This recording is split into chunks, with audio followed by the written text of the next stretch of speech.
joint practice is over, your favorite Jets play was what? Brees Hall, 75 yards to the house.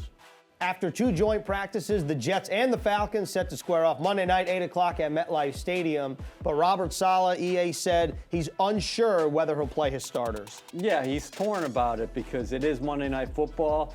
The nation could be watching. I say could because it is the second week of the preseason, but you're the only game on that night. But with that being said, look at what Saleh did last week when the Jets played the Philadelphia Eagles. He let C.J. Mosley and Carl Lawson go through their entire pregame routines. Then prior to kickoff, he said, keep your helmets inside your lockers. The thing to consider here, too, is the Jets got in a great 2 days of work already with the Atlanta Falcons. So maybe he holds back most of his starters, including, of course, 37-year-old starting quarterback Joe Flacco. And 37-year-old left tackle Dwayne Brown has yet to practice. The plan is for Brown to start to work in team reps next week.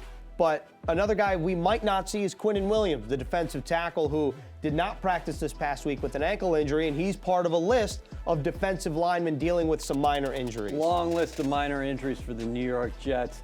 The most serious of those injuries might be Vinny Curry because he's got a hamstring issue. Quinnen Williams is working his way back, did some individual work on Saturday, so that was an encouraging sign, but he missed the last week of practice. You would figure he doesn't play against Atlanta. Bryce Huff on the outside, he's got an oblique ailment. We saw Michael Clemens, unfortunately, leave practice early on Saturday.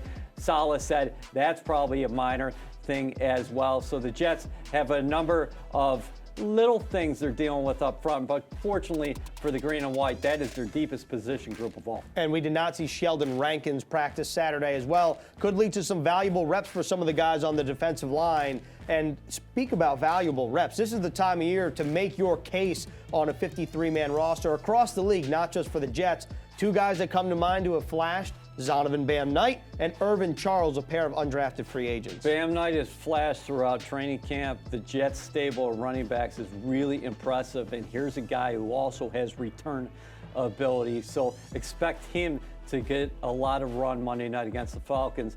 And then Charles, he's a big-bodied receiver. He almost looks like a tight end. He's been making plays out here, and he gives you some special teams value, and that's going to be awfully important as we head into these cut-down days. The next cut-down day is next Tuesday, and then the Tuesday after that, but the Jets only need to let go of 5 players the day after they play the Atlanta Falcons Monday night, 8 o'clock at MetLife Stadium.